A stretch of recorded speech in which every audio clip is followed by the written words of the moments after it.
Good, happy Tuesday morning, October 8th, 2019. I'm Riley King, and welcome to the Riley King Newscast, right here on the Riley King Network. Let's begin. We have a lot of news to get to this morning, so let's get started. First up, New Hampshire health officials confirm state's first vaping-related lung injury. Patient was a adult from Sullivan County, officials said. Let's take a listen to that video from WR News 9.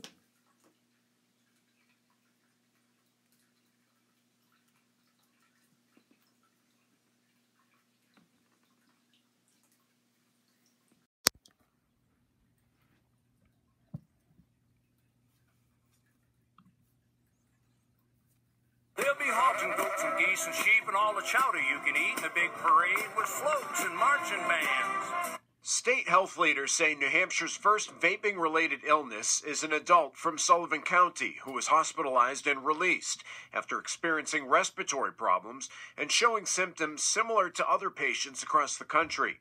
They say that person was vaping nicotine. Until we know more, there's concern for anybody using these vaping products that they could be putting themselves at risk for potential serious lung injury and lung disease. According to the Centers for Disease Control, nationwide there have been more than 1,000 cases connected to suspected e-cigarette use and 19 deaths. Massachusetts says it just had its first vaping-related death, a woman in her 60s.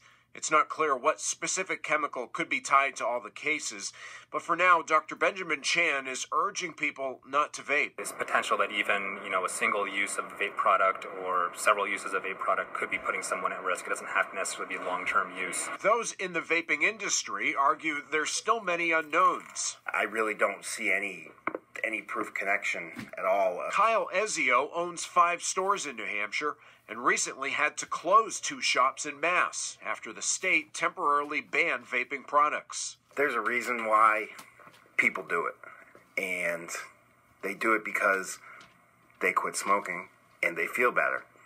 So why push people back to smoking, or why create a bigger black market? State health officials say vaping is not approved to help people quit tobacco. They recommend people use FDA-approved methods. Monica? Okay, and there you go on that video and that report.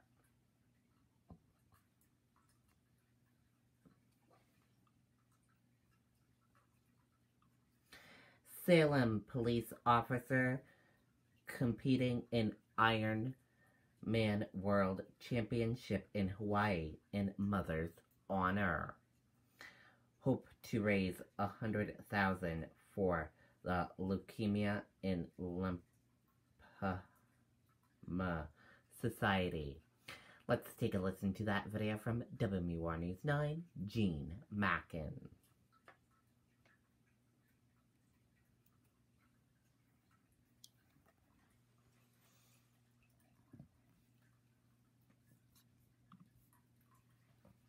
There'll be hogs and goats and geese and sheep and all the chowder you can eat in a big parade with floats and marching bands. Horses, cows, and tractor pulls, the world's largest. Salem police officer is heading to Hawaii tomorrow to compete in the Ironman World Championship this weekend. As WMUR's Gene Mackin reports, he's asking for your support to raise money and awareness in honor of his mother. There's no finish line too far for him. The one he truly wants to cross is finding a cure for the cancer that took his mother's life. I lost my mother to leukemia in June of 2015, and since then I've been deeply involved with the Leukemia and Lymphoma Society. Salem police officer Joey DeFutis has run marathons in his mom's honor, Boston twice. Now he's headed to Hawaii to compete in the Ironman World Championship Triathlon on Saturday. A 2.4-mile swim out in the Pacific Ocean, bike 112 miles through the lava fields of Hawaii. Your last component is a 26.2-mile marathon. Which component makes you most nervous? All of it. While fall moves in here at home, Officer DeFutis expects 86 degrees on race day in Hawaii. He's hoping to raise more money toward his $100,000 goal. It's the Super Bowl of endurance events, and that's only secondary to what this is all about. It's all about finding a cure. He wants to reach that goal by raising another $20,000 toward his fundraising with support from home. In Salem, Jean Mackin, WMUR, News 9. Okay, and there you go on that video and that report, and we wish him the very best.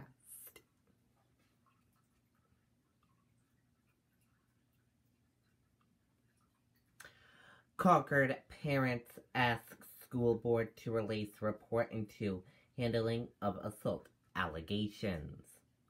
Some feel they may be focused to sue to get report. Let's take a listen to that video from WMUR News 9, Charisse LeClaire.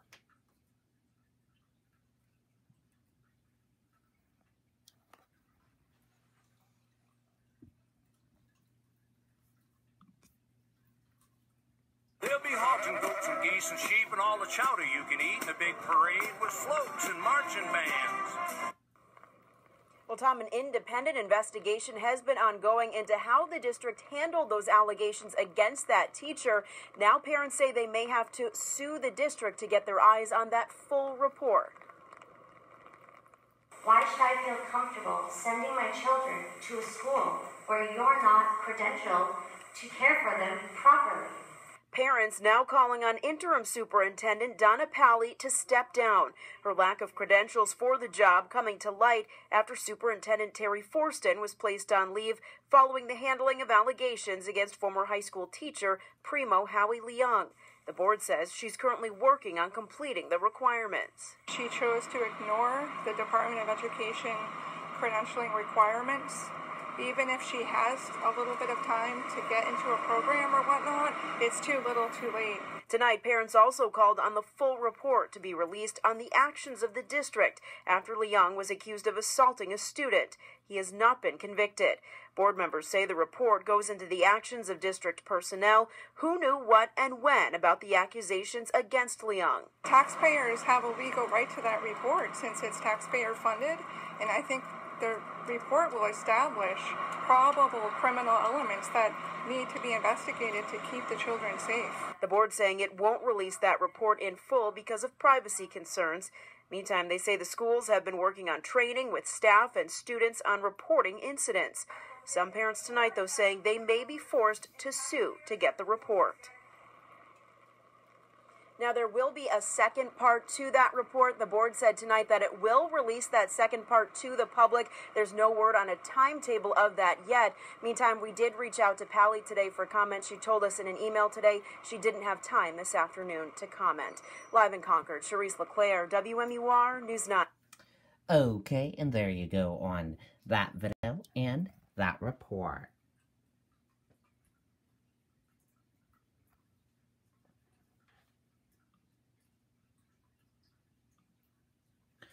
Woman charged with attempted second-degree murder.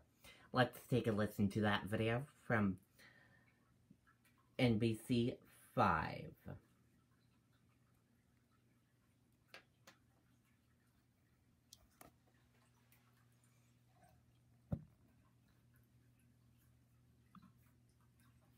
There'll be hogs and goats and geese and sheep and all the chowder you can eat in a big parade with floats and marching bands.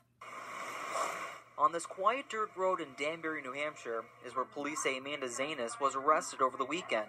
She's facing attempted second-degree murder and first-degree aggravated domestic assault in Vermont after she allegedly stabbed her boyfriend in Norwich last month. The 38-year-old originally told police she was sexually assaulted, writing in a statement saying the man forced her to perform several sexual acts. Zanis also claimed to have a knife hidden under the pillow, as this, quote, was not the first time he's done things to her. And that's when she allegedly stabbed him. But the man told police a different story, saying the couple engaged in sexual activity that morning, but not in the evening like Zanis claims. Court paperwork shows he told investigators he walked out of the bathroom into their bedroom. He says she was sitting with her hands behind her back asking questions about his ex-wife. That's when he told police she pulled the knife out and stabbed him, adding that she followed him outside and tried to stab him again. Zanis later changed her story, telling the court none of the things she said and wrote are true or accurate. Police now saying the claim of self-defense is not credible. Now, Zanis did waive extradition back to Vermont, and the Windsor County State's Attorney tells us she is expected to be picked up here in New Hampshire tomorrow and hopefully arraigned in the afternoon. We're live in Franklin, New Hampshire tonight. Matt Layton, NBC5 News. Okay, and there you go on that video and that report.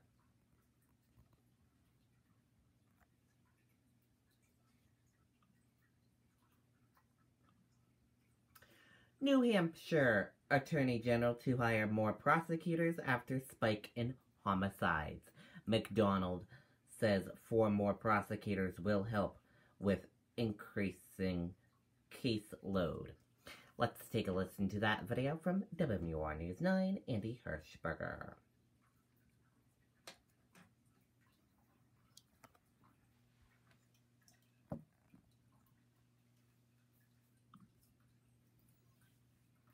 There'll be hogs and goats and geese and sheep and all the chowder you can eat in a big parade with floats and marching bands. It's an alarming trend that will be met with more resources.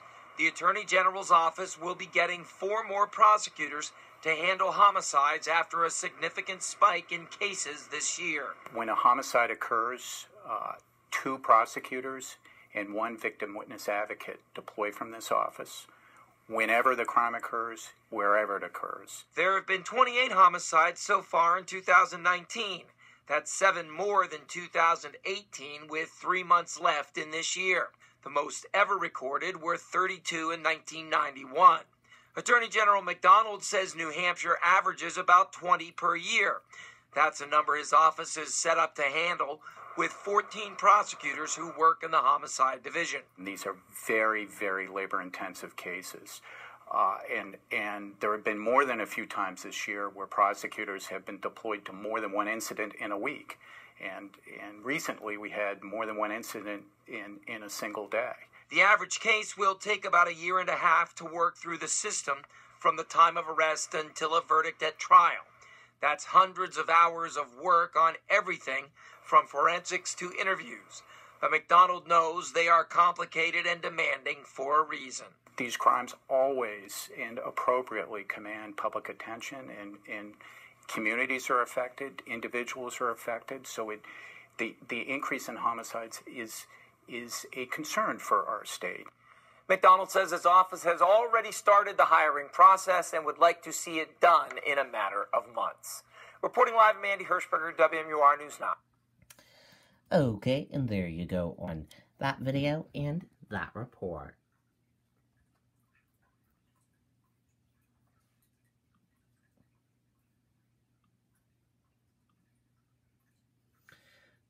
Pro-Trump Stop the Madness demonstration draws crowds to Manchester. Featured Speaker Landowski says he still hasn't decided on Senate run. Let's take a listen to that video from WMUR News 9, Jennifer Crompton.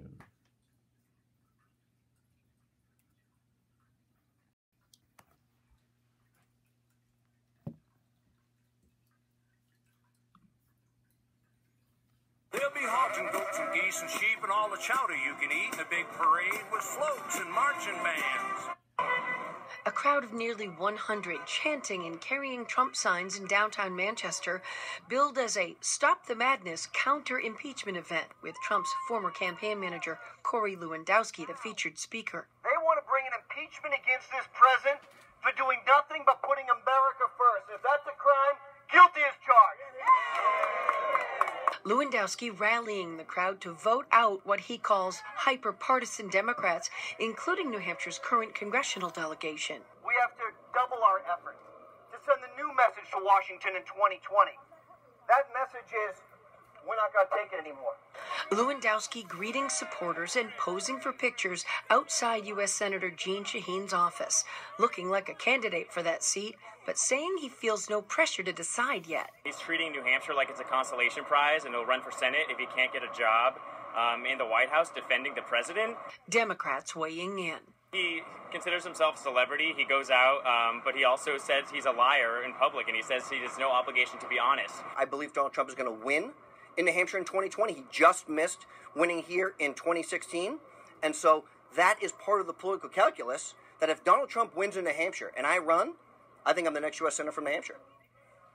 Lewandowski says he feels no pressure because that primary isn't until next September, with the deadline for jumping in not until June. Live in the newsroom, Jennifer Crompton, WMUR News 9. Okay, and there you go on that video and that report.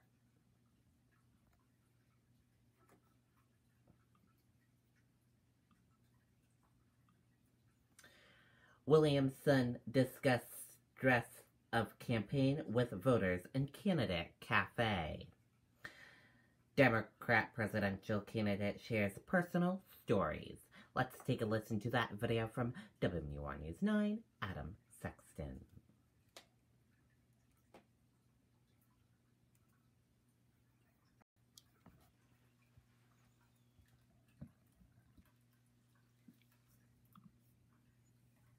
They'll be haunting goats and geese and sheep and all the chowder you can eat in a big parade with floats and marching bands. Marianne Williamson occupies unique space, not just in the 2020 presidential campaign, but in life. You officiated Liz Taylor's wedding. One of her. I think it was her last wedding, actually. Those purple eyes were amazing. The thing about her that was interesting to me was every time I saw her after that, she was almost apologetic about the fact that she had gotten divorced and felt she owed me almost an apology, like that I hadn't tied a tight enough knot, you know. A best-selling spiritual author, Williamson told First in the Nation voters she's a big believer in what she calls the power of the morning. If you just spend a moment, send love to everybody you know you're going to see today. Send love to people you don't even know you're going to see today. Give the day to the God of your understanding, whatever that means to you. And it gives you you'll have a different nervous system. You have a different nervous system. Otherwise, you might have washed the dirt off your body, but you haven't washed the stress off your mind. While Williamson says she laughs at most of the impressions of her and the memes online, she does think some of it goes too far. This whole characterization of me as woo-woo crystal lady is simply not who I am. But if she wins in 2020, she wouldn't be shy about bringing her style to the White House. We need to paint the Oval Office a pale pink, don't you? Definitely. I've looked at the Oval Office and thought, God, there are a lot of straight lines. It needs some ovals and some circulars. I would have no problem giving a feminine touch to the Oval Office. I think that would be a good thing to do. Adam Sexton, WMUR, News 9. Okay, and there you go on that video and that report.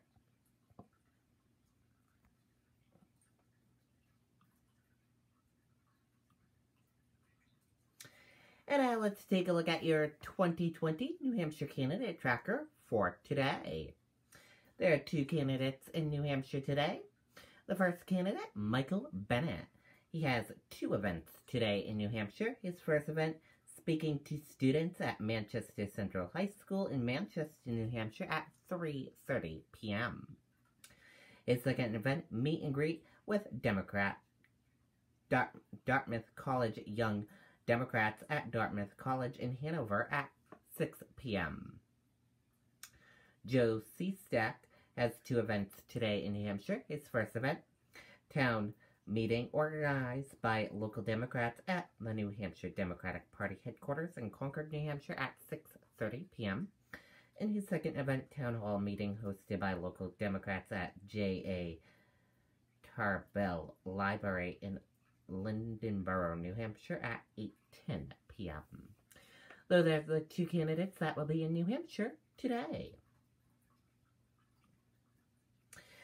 U.S. points to slightly higher open. U.S. stock index were slightly higher Tuesday morning. Woman makes it onto plane without ID and boarding pass. Let's take a listen to that video from ABC News.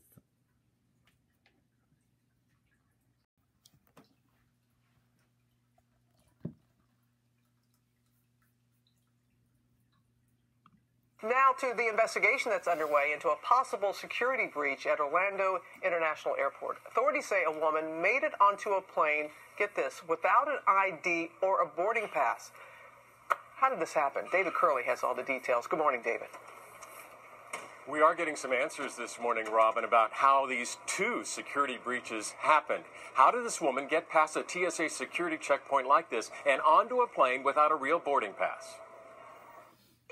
Now, I know the protocol of flight attendants. This is the woman caught on tape sneaking onto a Delta flight, apparently without a ticket. I have 15A. I have 15A. The chaos starting in Orlando when Jenny Clemens, boarding to head to Atlanta Saturday morning, finds the woman in her seat, and that woman refuses to move. And she just said, "I'm not moving."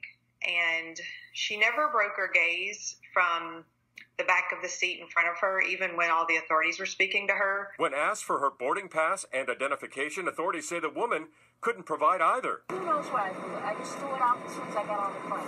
I need my government to show Okay, well, I'm showing you a picture ID.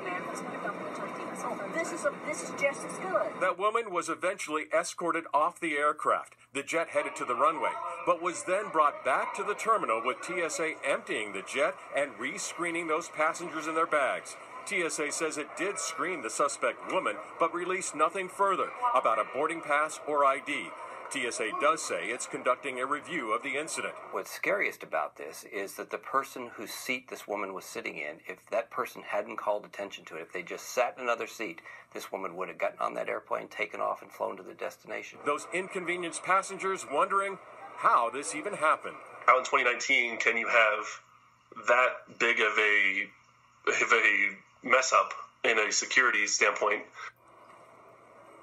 So we got some answers just a little while ago. Apparently the woman was able to sneak past the security officer who was checking IDs before you go into screening. She was screened, and then she did the same thing out at the gate. She was able to sneak past the gate agent and get onto that aircraft without a boarding pass. It's unclear at this point, guys, whether or not she's going to be charged with a crime. Yeah, many people want to wait and see about that happen, how she was okay. Well, thank you, David, for giving us some answers to those questions.